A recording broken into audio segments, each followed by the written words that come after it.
custom, and then oh right, oh well, whatever, fuck it.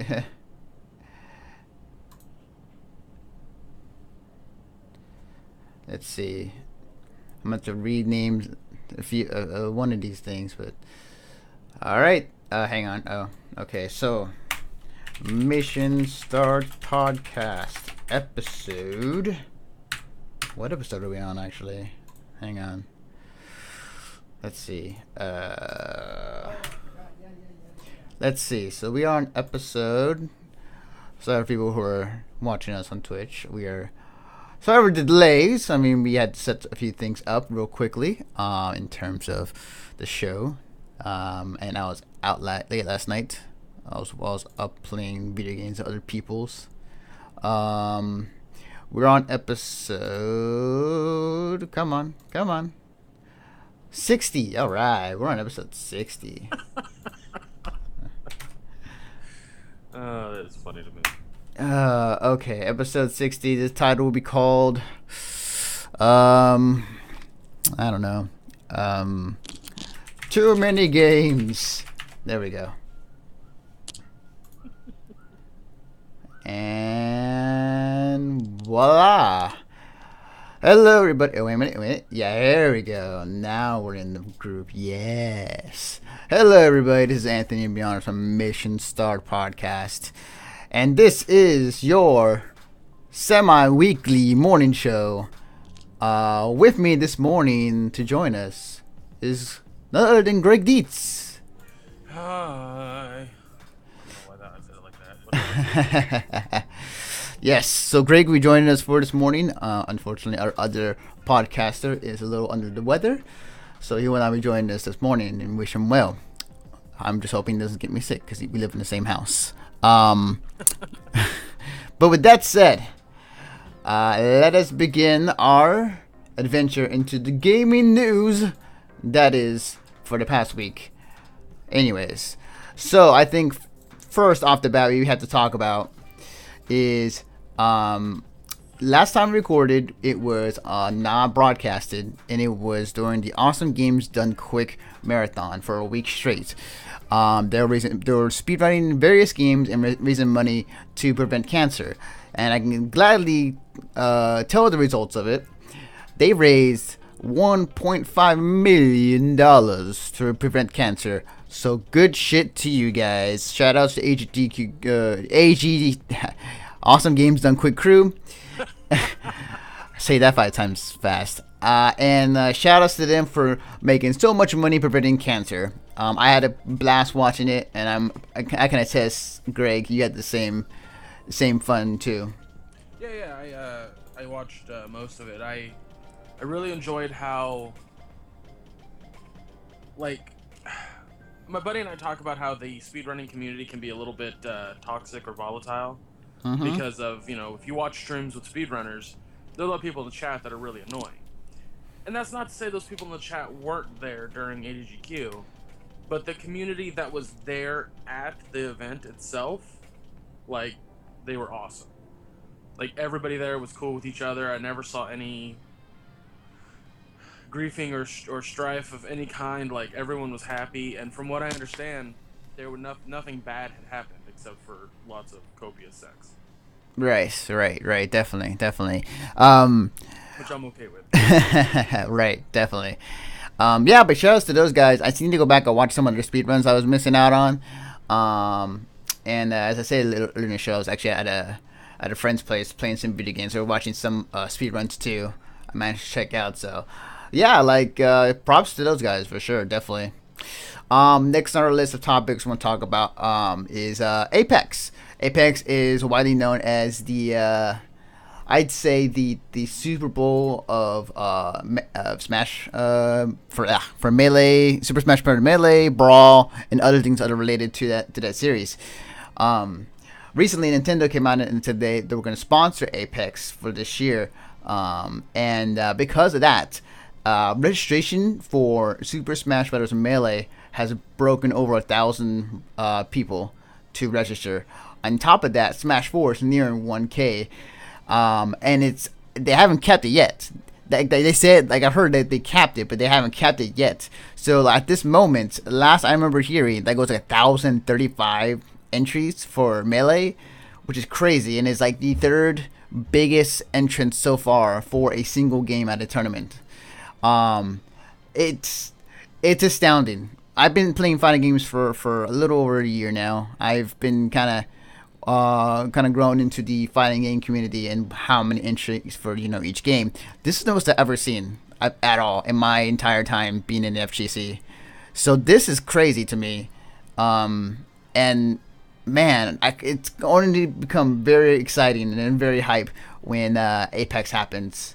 That tournament, like, I can only imagine the tournament organizers trying to figure all that out, like, for all those days. Goddamn. Mm-hmm. I will say though, that because of Nintendo sponsoring Apex, their other game that is widely regarded as I guess a good mixture of Brawl and Melee is Project M, which is basically taking I guess hacking and like modifying Brawl, but putting in like characters from both Melee and Brawl, and then tweaking it to a better speed or almost the same. And that was not going to be at Apex because of Nintendo being there due to copyright reasons. So people Yeah, were because that's not a like, if they want to be taken seriously, they can't have a hacked game in the tournament.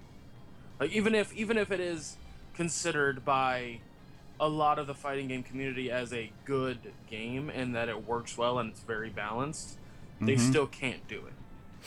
Like, yeah, it's just it's real sketchy work right there if they do that. agreed. Yeah, it's people are a lot of butthurt, and Project M is pretty widely regarded as a really good Melee game or Nintendo game that they worked on. But for the notion of Apex, Nintendo decided to not have it there for obvious reasons. So I'm not surprised. But I'm still astounded by the amount of entries that were coming through and possibly continuing on, and that still astounds me. I don't know how exactly they're going to do it, but they're going to have to do it one way or another. Yeah. So here's an interesting thing I found out this morning.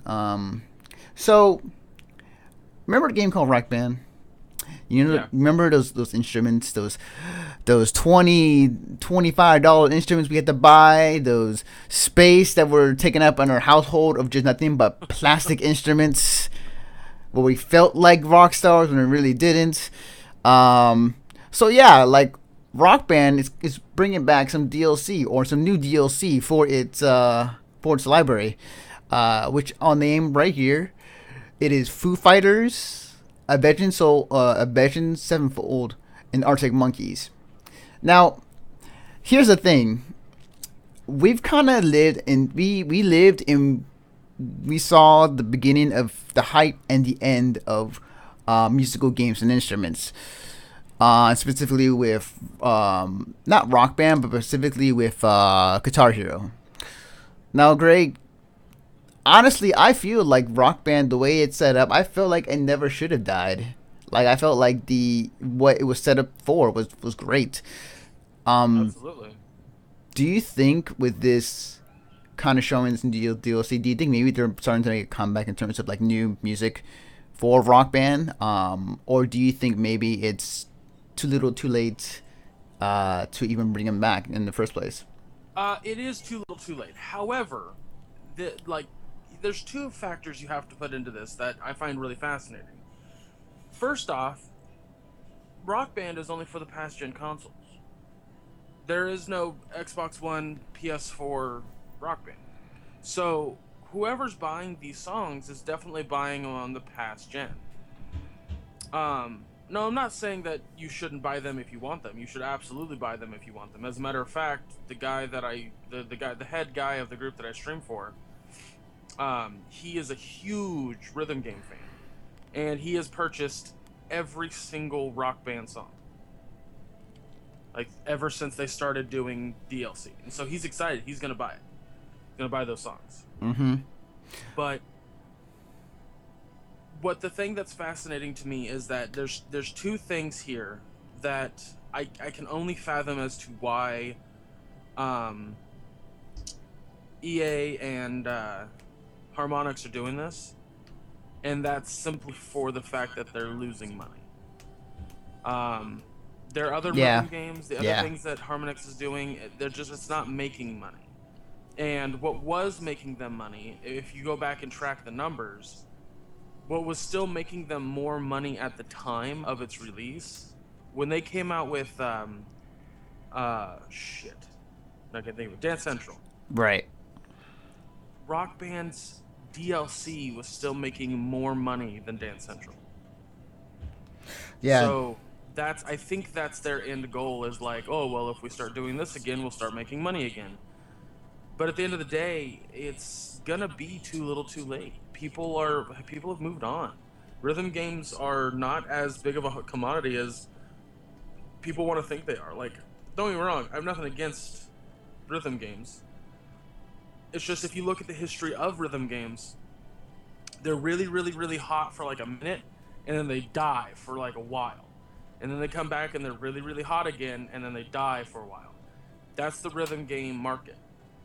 Yeah. There's going to always be fans, but not enough. Not enough for any studio to feasibly make any kind of money off of it. It's a good point you brought up in terms of EA not making a lot of money, or from the past year, which makes sense actually if you think about it. Because some of their games that came out was just atrociously, like, was not up to par in terms of what a good quality game should be. But like, yeah, I agree. I think that music games are kind of flash in the pan. It's great for parties. It's great for conventions, but it's not a long time thing. I kind of want it to be, just because like you get such a huge library of music you can use to play and jam out to. But at the same time, we've seen it. We've seen this. We've seen the spawn of music gaming with Guitar Hero. We saw it die with Guitar Hero. Well, you know what killed the Guitar Hero and Rock Band franchises, right? I figured there was just too many expansions. I thought, or too many. Pretty much oversaturation. Yeah. Yeah. The great thing about entertainment, and people have to understand this, and you may argue with me, but really the numbers don't lie. Variety is the spice of life. And when you give too much spice to something, it tastes bad. Does that make sense? Like, playing a game, watching a movie, seeing a TV show, watching an anime. Like, people are like, oh, it was only 13 episodes long and I have to wait another year.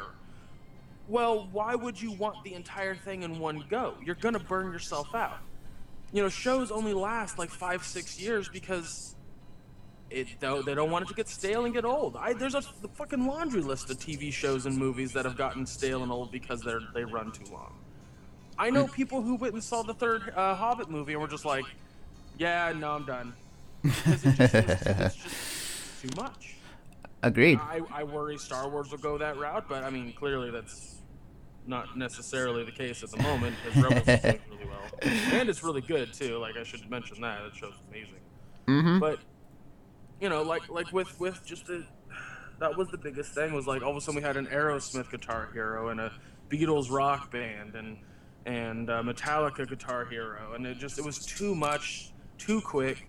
Every single version that had come out with a new guitar with better, like responses to the system, and it's just a nightmare. Like, and I worked at Walmart during this time. Like, we had so fucking many Guitar Heroes and rock bands, it was not funny. Mm-hmm. Yeah, I agreed. And it was just the worst. And so when it died, like when I left Walmart before the death of it, but like, I remember in high school when DDR was a huge thing. Where the hell's DDR now? At conventions occasionally. Yes. Sometimes at the bowling rink, because all of a sudden they just have one on in their system. Like, it's strange to me to think that they would go this route of releasing new DLC, new song DLC for a game that it just doesn't make any money anymore. So Yeah, I agree. Like, I think the best analogy I can make on all this is like, look, I like chocolate. I like chocolate as any other guy out there, any other person in the world. If I eat too much chocolate, I get sick of it. I want to eat something else. Rock Band, it's cool right now. I like the fact that they're bringing back music and bringing back stuff to their DLC lineup. But at the same time, we've seen this before. Like, it's only short lived, and whether it's going to depend on how many people are going to be still buying it and how many people are gonna keep clamoring for more music for Rock Band is going to be the real question. But as of right now, as we said, it's a little bit over. It's done. It's RIP. It is in the coffin. The stick is thrown through the heart and it is done. Good night, Sir Barmont of Castlevania. all right. So, just to be transparent with everyone here, and then for those listening to the podcast as well as watching this on our YouTube channel, our website, we do reviews. Greg can attest to that. We do video game reviews, we do anime reviews, we movie reviews. Now, I am very lax on having a rating system on our website.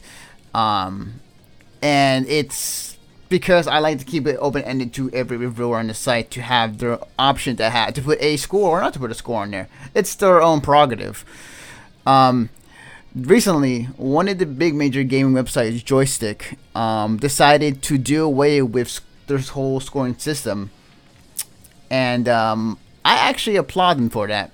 Because I feel like scoring a game, while it is necessary for some companies in terms of like, giving a website an opportunity to review for a good score or not a good score or looking good on Metacritic, I honestly like websites who do away with game scores because it makes the reader forced to read the actual review to kind of figure out for themselves, like, do they want the game, do they not want the game, rather than see title of the game, scroll to the bottom of the website, 8 out of 10, okay, I'm getting the game. No, 6 out of 10, I'm not buying the game. So I respect that. I have two arguments against that. Okay. So, one of the big things about the internet that I find fascinating is that people are very quick to not want to read an entire article, which is understandable. I mean, it's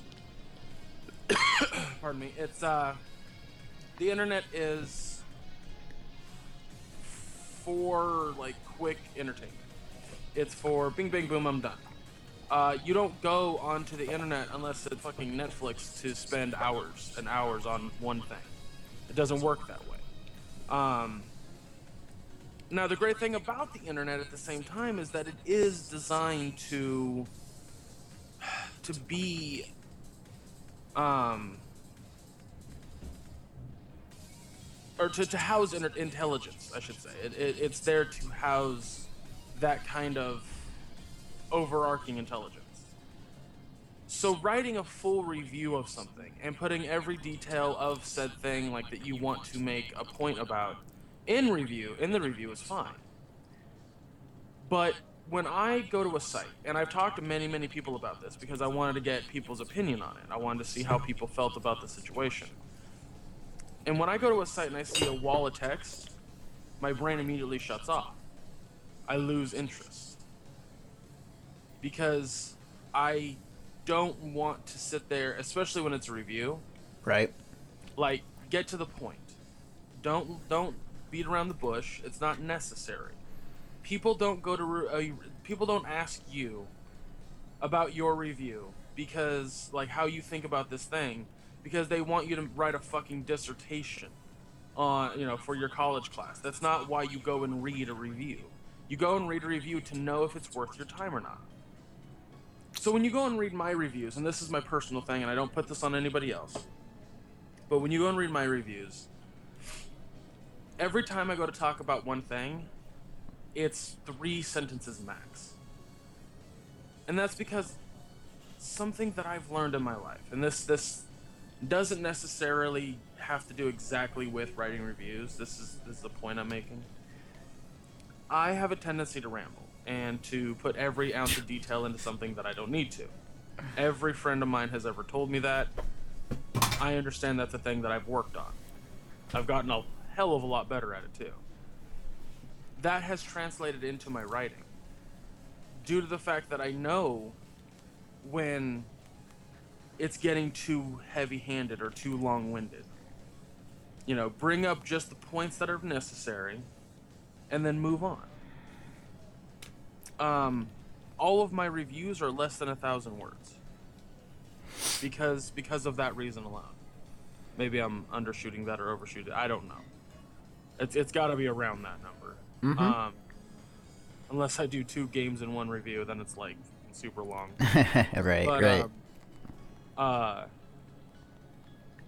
again, the reason I do that is because it just, there's a thing in people's brains that they want quick satisfaction on the internet.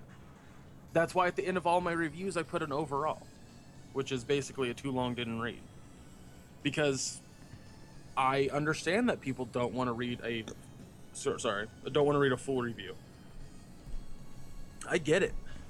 Like that's the point of the internet. Like there are people that are going to read it and people that aren't. And I would prefer that I get both those people onto my page. They get both those people looking at my review. Now the score at the end, I don't know. I think it's fine. I don't see a problem with scoring a game. We rate games all the time. You know, we give that one an M and that one an AO and that one an E. Like, for what reason do we give those ratings? Because people need to know the content of the game, or the movie, or the TV show, or whatever. You know, if you're easily offended and I go, hey, go watch Django Unchained, you're not gonna go watch that movie, or you're gonna be mad at me that I told you to go watch that movie with no extra context. Yeah. If you're easily offended. Mm-hmm. So for me, when I put a 10 out of 7, or 7 out of 10, or what the fuck score ever I want, I could change it to a number or to a letter system. I could change it to something goofy like fucking Transformers heads. I don't know. It doesn't matter. The point is that you know the scale in which I'm rating, and you understand where that lies to a point. One of the YouTubers that I watch all the time, the Completionist, which if you don't know, he's amazing. You should go check him out. He has a rating system that is it's 5 points, and it's originally it was burn it, but he's changed it to donate it. To look at it, play it, finish it, and complete it. Now, that's a 5-point scale. But because it's words and not letters, people tend to be a little bit more forgiving of it. They're not like, oh, he's not like IGN at all. Well, he's exactly like IGN. He's still giving it a 1 out of 5 if he says donate it or burn it. He's still giving it a 4 out of 5 if he says, finish it. Like, you have to understand that the scoring system is there for a reason. It's not just there's this arbitrary number that makes no sense. A lot of reviewers out there have argued they're 10 out of 10s. Like when, oh my god, what was the name of that magazine? EGM? Electronic Game Monthly? Yeah, I believe so, yeah. Yeah. They had this big article from one of their reviewers about what the rating system means. And, or scoring system, I should say. And, that because people assume that a 10 out of 10 would be a perfect game. He's like, no. A 10 out of 10 does not mean the game is perfect. It means it's nearly perfect. It means no game is without flaw. A 10 out of 10 just means I enjoyed it so much that it was hard for me to find flaws. Which is exactly how I live in my world too. Like, one of the games I gave a 10 out of 10 to, and I've talked about this on the podcast 1,001 times, is Shovel Knight. Mm-hmm. For various reasons. But I didn't give it a 10 out of 10 because I thought it was a perfect game. I gave it a 10 out of 10 because it was the game I had the most fun with. Or I had so much fun with that I had to think really hard to find the flaws. Yeah, so for them to take out, for Joystick Did they say in any of their reasoning why they took the scoring system away? I can look it up right now. Actually, I have it right here. Actually, okay. So they got a pretty long statement. If you want to check out their full explanation in terms of why exactly, you can go to their website at joystick.com. They go in full detail in terms of like why they did away with the reviewing system. I can't exactly read the whole entire thing because it's like freaking huge and long, but I suggest you guys check it out and read it. But what I will say though is that in relation to your story, Greg, like I had a similar experience when I was interning at oneup.com, and it was for the game Duke Nukem Forever. And I can't remember the name exactly, but one of the reviewers there was reviewing that game, and initially he was going to give that game a C minus. Right. I forgot they did a letter score. I forgot they did that. Yes. He was about to give it a C minus, and my thinking at that time was like, yeah, that makes sense. You know, it's a pretty bad game. It ain't that bad. So, but then he went back and played the Duke Nukem 3D game and thought about it for like a good hour and a half, and came back and said, nope, I'm giving this game an F. And people went ballistic. Like, people are saying like, this game is given an F. It is the worst game of all time. And it's like, it's bad. I'm not saying it's not playable. It's just really bad. So let me I kind of feel what you're getting at here. Mm-hmm. And I want to interject something that drives me nuts, and it's something that I've experienced myself. Right. When you go online and you read a review that somebody wrote, that is that one individual's fucking point of view of that game. It's not the entire company, it's that one person's opinion of that game.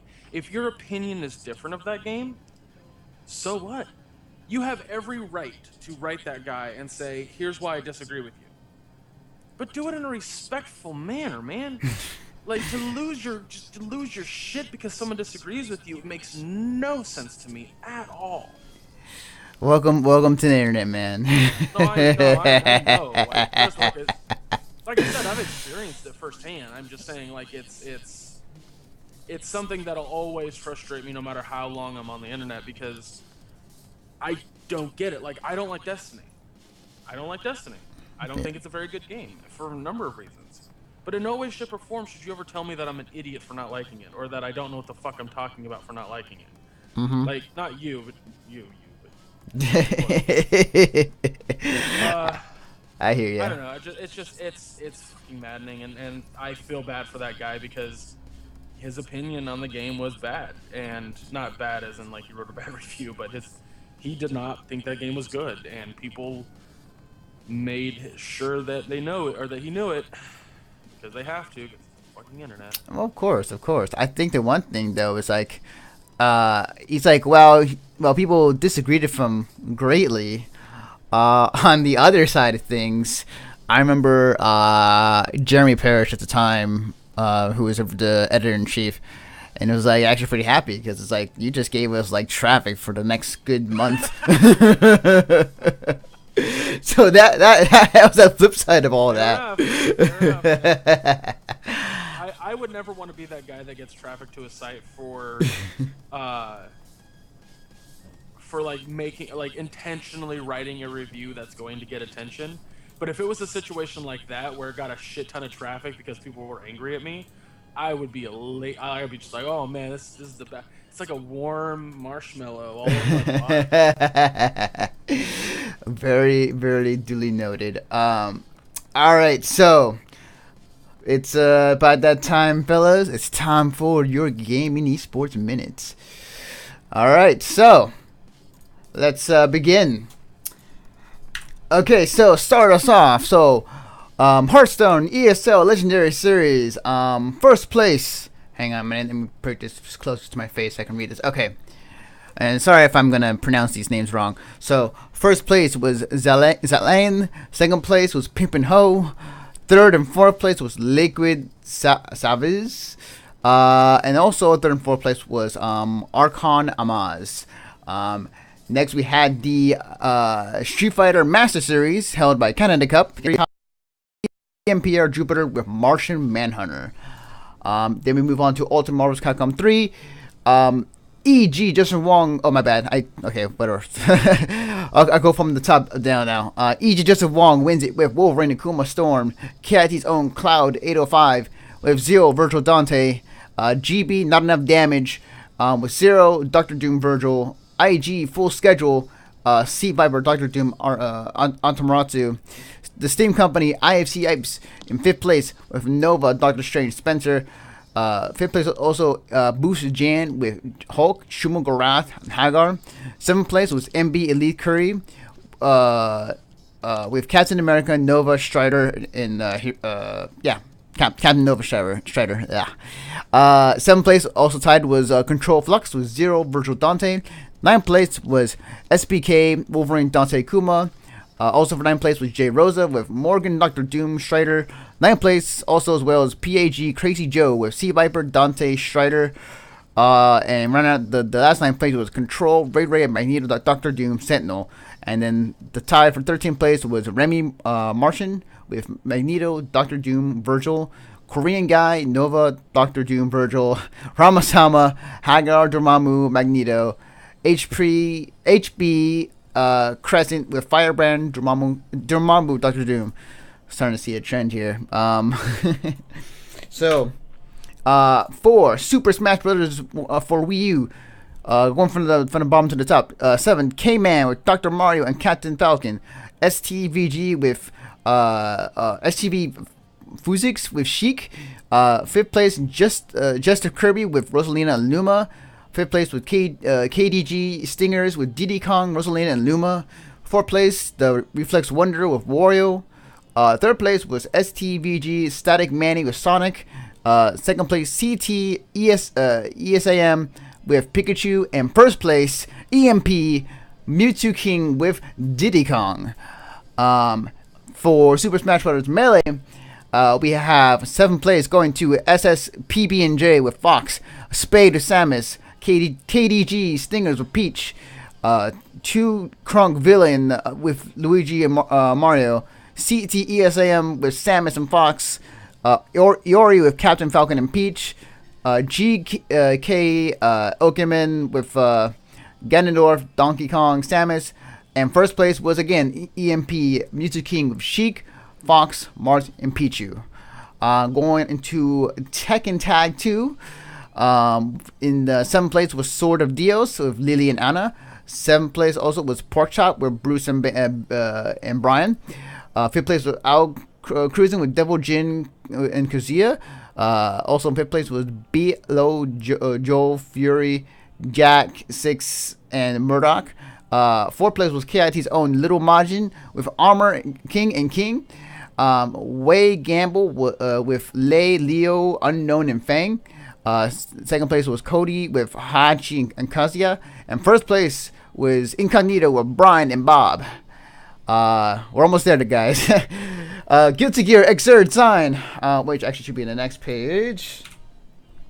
Okay. Guilty Gear Xrd Sign. Oh, it's not on here. Well, whatever. I'll say it anyways. So in 13th place was Robot with So Bad Guy. 482 Ray Jizzle with Slayer. Azure Phoenix with May. SKD with Elephant Valentine. 9th place, TS Lord Knight with Melee Rage. 9th place was Nope with So Bad Guy. 9th place was Boom Cube with So Bad Guy. VR Rating, So Bad Guy. 7th place, Xenic with Faust. 7th place, Kid Viper with Elephant Valentine. 5th place was Dorn 2K with Elephant Valentine. 5th place was Crazy Korean with Melee Rage. 4th place was Booster with Protectman. Wow, that's pretty good actually. 3rd place, KIT's own Little Majin with Leo, White Fang, and Chip Zaneth. 2nd place was Black Snake with Venom. And 1st place was FF Elven Shadow with Faust. Project M, which we discussed a little earlier today. 7th place was Mr. Pickle with Wario. 7th place was K-Man, Captain Falcon. 5th place was Moist with Captain Falcon. 5th place was The Reflex Wonder with Wario and Ivysaur. 4th place was KDG Stinger with Peach. 3rd place was ESAN with Samus. second place was Ori, Captain Falcon, Zero C Samus, and first place was EMP, Mewtwo King, Fox, Marth, and Captain Falcon. Next is Mortal Kombat. Seventh place was Steam Company, CDR Junior, Jax. Seventh place was man, I'm totally now. Sinkiss with Sonya Blade. Fifth place was G4S, Cloud, BS, Johnny Cage. Fifth place was GGA Wobbles with Smoke. Fourth place was GGA 16-bit with Katana. Third place was KIT's own Forever King with Kung Lao, Cyrax, and Kenshi. Second place was GGA DZ with Johnny Cage. And first place was Perfect Legend with Kung Lao and Kambal. Now moving on to Killer Instinct. Seventh place was GGA Dizzy TJ Combo. Seventh place was UCC Madkiss with Jago. Fifth place was Bass NS with Spinal. Fifth place was EMPR Assault Face with Orchid. Fourth place was Anime Freak AJ with Sidira. Third place is RM KBP Grief with Sadira, Secret Wolf Spinal. Second place was Ricky Walker NS with Full Gore. And first place was the Steamco CDR Jr. with Maya. Okay. God damn, Jesus. Okay, so Blaze Blue. Seventh place was Jackie Chandler with Ragna. Seventh place was Nobody EX or Nobody X with Jin. Seventh place 42 Ray Jizzle with Azrael. Fifth place Dollar with Taukaka. Fourth place was with Ishii with Amane. Yeah. Third place was Team DI Uchian with Lychee. Second place was TS Lord Knight with Kokonoe. And first place was SKD Ragnar and Izao. Yeah. Underknife and Birth. Seventh place was Team DI Ichiran with Baya. God damn it. That guy. Fifth place was Yasha with Ethelum. Fifth place was Nail Mount with Seth. Fourth place was KIT's own Shinblade with Gordo.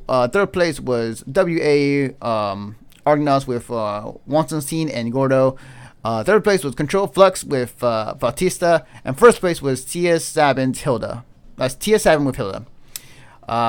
Persona 4 Ultimate. Hang on, do I have this? Okay. So, Persona 4 Arena Ultimate Climax. So, seventh place was Mo the Hawk with Chie. Seventh place it was Nobody EX with Aegis. Fifth place was Dollar with Yosuke. Fifth place was D-Mac with Mitsuru. Fourth place was 482 Ray Jizzle with Akihiko. Third place was IPG Kovala with Chie. Second place SKD with Yu. And first place was TS Lord Knight with Margaret. And last but not least, after all this, Soul Calibur 5. Seventh place was FYT with Alpha Patrolus. Seventh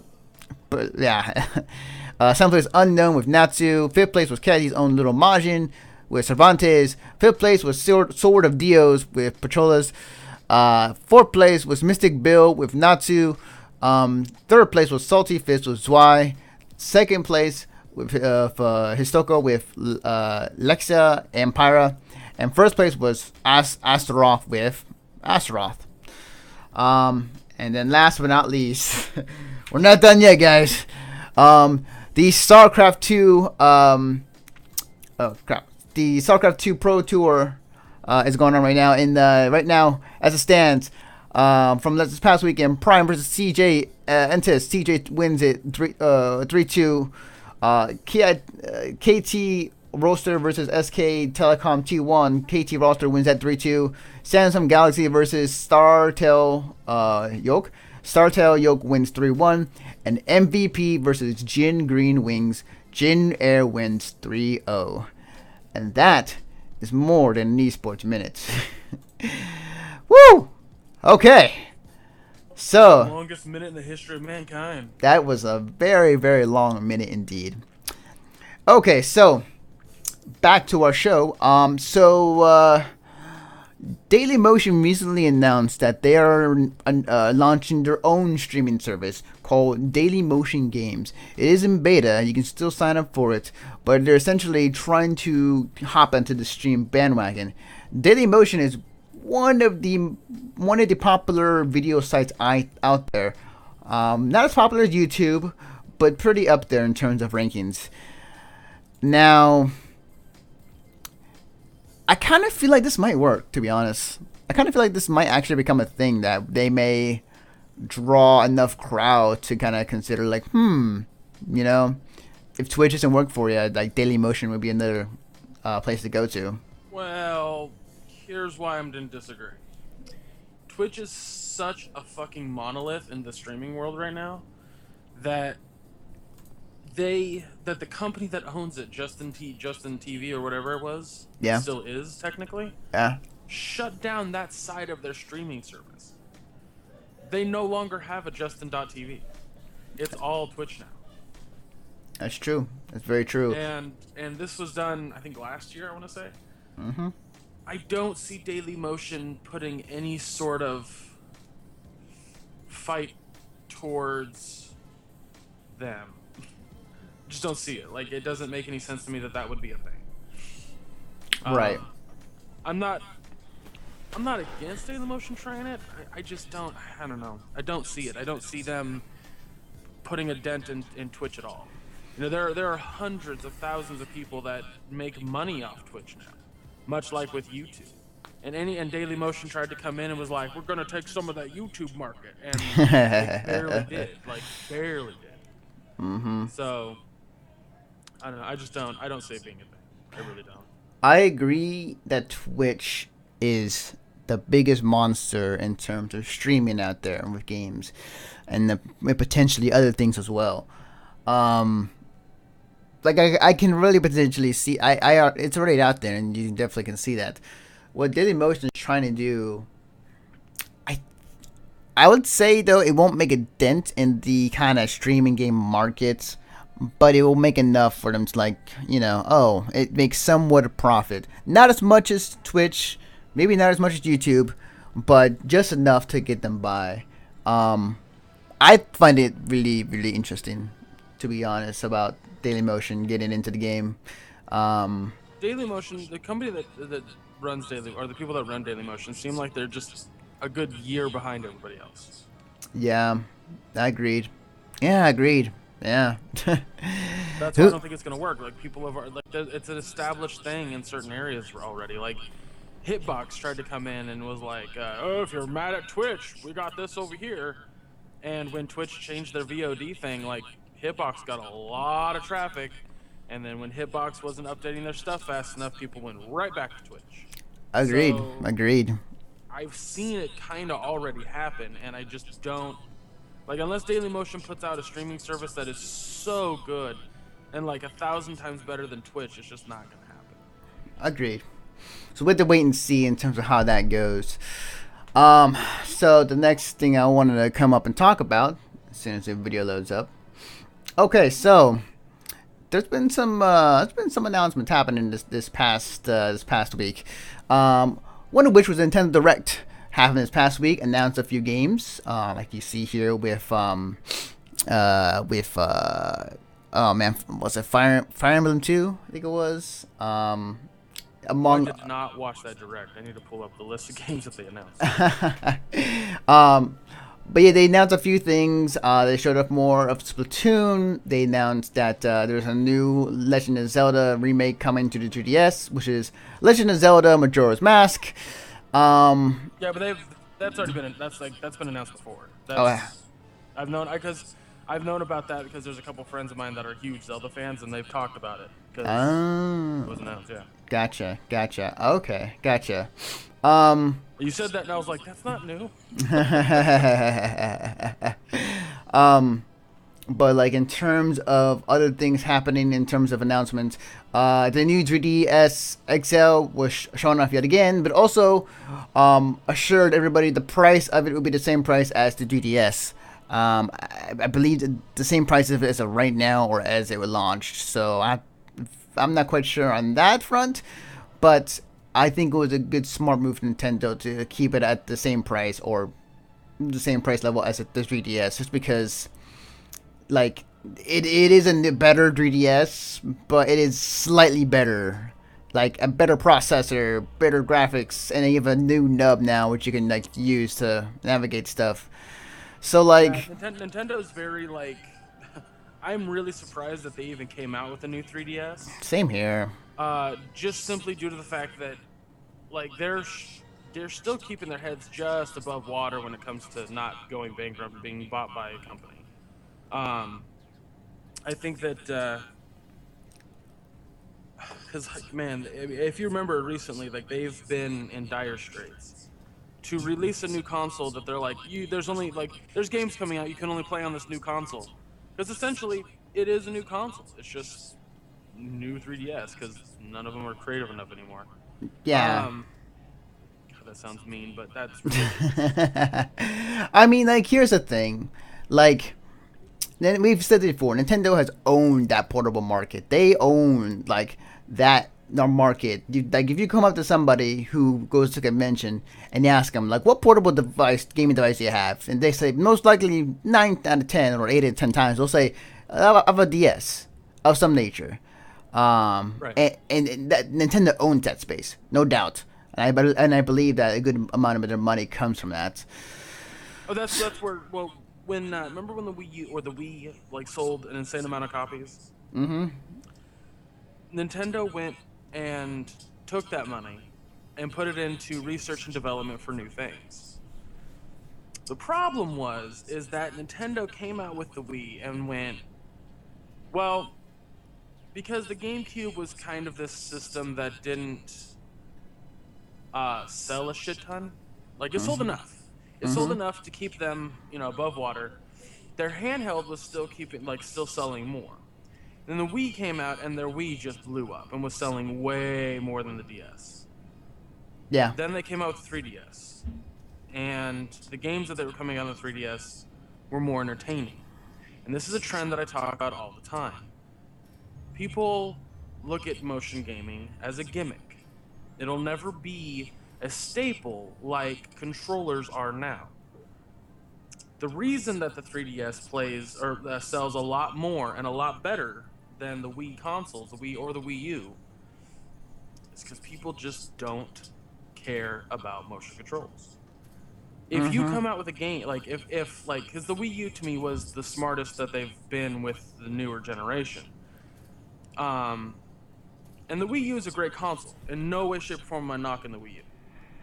But coming out with that controller that you can hold, and then and you can buy the Wii controller Plus or Pro controller. Like that's really smart. Bring that to that audience, but still have the motion controls on the side. That's what the Wii should have been. But instead, the Wii was strictly a motion control system. And like I've heard Skyward Sword's a great game. Couldn't play much of it because I can't stand the motion controls. Mm-hmm. Agreed. Um, and I feel that there are more people like me than anything else. And it's not, again, I have to reiterate, it's not because it's a bad system or that it has bad controls. It's just because it feels like a gimmick. Gimmicks don't last long. So when Nintendo, started losing millions of dollars, literally millions of dollars, off of no one buying any games for the Wii, no one buying any more Wiis, no one giving a shit about the Wii U when it was launched, they had to do something that would have that didn't sink them, and their fucking last bastion was the 3DS, and Yeah. it sold a lot of copies It did. because It did. people because and again the reason that it sold copies is because it feels like a console. It doesn't feel like I'm waving my arms about willy nilly like an idiot. Like I'm sitting down, I'm relaxing, and I'm playing a video game. Mm-hmm. Yeah. That's the key right there. And so to me, that's why the 3DS has always been their big thing. The fact that they're in this boat and the 3DS itself is a really good console. I had read about what the new 3DS can do, Mm-hmm. and I was like, that's just straight up a new console. Yeah. Like you can't play new 3DS games on a 3DS. You can't. Much like you can't play 3DS games on a DS. Mm-hmm. But Agreed. instead of calling it another name, instead of coming up with something creative, they're just like new 3DS. But I guess that's Nintendo's motif because they they did that with the Game Boy title until the DS actually came out. So I guess if it's still a dual screen, keep the DS moniker. But I just feel like maybe you could have gone a different route and called it something like blah blah Right. blah DS. Like it, I don't know. I hear ya. I hear ya. Nintendo's kind of notorious for naming like their stuff kind of lame. I You think know. the reason for me that new 3DS doesn't sound like a new console is Mm-hmm. because you go like NES, Super Nintendo, and then you have Nintendo 64, GameCube, Wii. Systems change their titles enough to where it feels like a new system, whereas Nintendo, they're just kind of like, no, those new 3DS, and you're like, oh. Oh, it's just like it's got new stuff on it, but like it's the same thing, right? No, it's Yeah. not the same thing at all. We just didn't want to actually put the effort into making you understand that it was a new thing. Like people were confused. I've told this story before. The podcast that I had done years ago when Nintendo had announced the Wii U, Mm-hmm. there was a friend of mine who thought it was just the controller was the Wii U itself and you just attached that to the Wii. Right. Because they didn't specify, they didn't make it clear. Right. So, Definitely. I don't think, and that's why to me, it's weird to do that because there's going to be kids, there's going to be adults that are going to walk into GameStop or Toys R Us or Walmart or Target or wherever you get games, and the kid's gonna be like, I want that game, but it's exclusive to the new 3DS, and they don't have that. That's gonna be a problem. Agreed. Agreed. In due time, we'll find out how things will go. But That being said, I really want a new 3DS. oh, Greg. Um, but yeah, like in due time, we'll figure out how things will go, and I think the lineup they have for what they showed is pretty good, especially that Fire Emblem 2. I think is probably the major games to be announced. Um, I should watch this. I should watch this Nintendo Direct because I didn't watch it at all, and I'm looking at the list of things that they showed. mm-hmm. I don't know. um, speaking of other announcements, like there was some other announcements that happened this past week, and it was actually the week of fighting games, like character announcements and whatnot. One of which, as soon as I go back and let me just replay this video. Mortal Kombat X came out with another trailer this past week. And they were showing off like two new characters in Kitana and with Kung Lao, and also Goro at the very end. The interesting thing about this is that, hang on, let me go back and rewind this. Bloop, bloop, bloop. The interesting thing about this is that oh, come on, explicit. So interesting about this, like they also announced the release date for the game, which they also said it's coming out for PC as well. So release date for Mortal Kombat X is coming out on April 14th of 2015 of this year, which it's pretty cool. I'm pretty excited for. I was kind of surprised the fact that they're releasing this on the PC as well as other consoles. But that was one of their big announcements, along with their character reveals. And I say it again, I'll say it every time I see it, but goddamn, the game looks pretty, but gory at the same time, in the sense that, like, at a certain point, it looks too realistic. Like, I'm like, it's just freaking disgusting, but at the same time, I love it. I don't know, it feels weird. I'm looking forward to it. I think the last one was so good that I really really enjoyed the storyline to the Mortal Kombat 9. Yeah, And, definitely. It was just a really fun ride the entire time, and I'll probably I'll rent this game and play the campaign. I'm not a big fighting game player.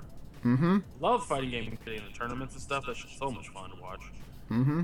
Would never get in the middle of it because I like thumbs. But yeah, like I don't know, like should be good. To me, they rebooted the entire franchise with 9. Agreed. It's technically not even called 9. Like, the only reason they put the X at the end of this one is because they're like, it's a cheeky little jab at the fact that the X is probably going to have to do with something that's not the number 10. Yeah, agreed. And that's the fact that they're like, it's X. Deal with it. Ed Boon and Midway's way, even though I know it's not Midway anymore, but you get my point. Right, definitely. Ed Boon is still at the helm in terms of the Mortal Kombat series, but I'm pretty excited. I'm pretty excited for the game to come out, no doubt. So I want to do 2 quick things, last things real quickly. So, the MPDs came out for 2014 in terms of games. And just a little interesting fact to kind of throw out there. And for those who don't know, the MPDs are the people who kind of keep track of how much money is being spent on which game or which console for every month. And here was the annual 2014 top 10 games that were sold. Kind of almost in a way MPD's top games of 2014. So here we go. Ranked 10th, Call of Duty Ghosts for 360, PS3, Xbox One, PS4, and PC. Ranking 9th was FIFA 15 with 360, PS4, Xbox One, PS3, Wii 3DS. Ranked at 8th was Watch Dogs, PS4, Xbox One, 360, PS3, PC. 7th, interesting enough, was NBA 2K15 with PS4, Xbox One, 360, PS3, and PC. Ranked 6th was Super Smash Brothers for 3DS and Wii U. 5th place was Minecraft with 360, PS3, Xbox One, PS4. 4th place was Grand Theft Auto 5 with PS4, Xbox One, 360, and PS3. None of that's your cup of tea. Come donate and then change the channel to something at MagFest because they're going to be streaming all of their concerts, including MagProm, which is going to be like DJ Cutman and the other guy I can't think of suddenly. But yeah, it's supposed to be a fucking awesome time, and I'll be in almost all the chats. Awesome. Much as I can. Only one man. Other than that, of course, Anthony will talk about the reviews and stuff on his end. But I will be streaming tomorrow. I don't have a specific time because of a specific thing that's happening randomly and pisses me off. But I will be streaming on this channel some Evolved Beta for an indefinite amount of time. So please tune in. Make sure you come back tomorrow when I'm streaming that. If you're watching this live. If you're not watching this live, then the stream's over. Agreed. Thank you, Greg. You can follow me personally on Twitter at DefectNaruto. You can see them there right below me. You can follow the work that me and Greg do on our website at missionstartpodcast.com. You can follow, hang on a minute. You can follow all of our podcasts on iTunes and on Stitcher. If you like this, subscribe to us on Mission Start Podcast. If you like to talk about conventions or you want to learn more about them, go over and subscribe to us on the Conover, where we talk about our latest convention experiences. We just did a convention review of Sec Anime with Chris Sturm, which already is up on the site. And if you like comic book talk, if you like to talk about comics, entertainment, please go check out and subscribe to the Rolling 20s. With the exception of this past week, because this past week we were in Anime LA and we had a fantastic freaking podcast with the Cosplay Wrestling Federation people at Anime LA, and man, it was one hell of a podcast. Anyways, that's gonna do it for us. That's in all the podcasts. Yes, indeed. We'll be back next week, pending if anything doesn't happen in the meantime. But I'll be back. Greg won't be. Hopefully Chris will be. But one way or another, there will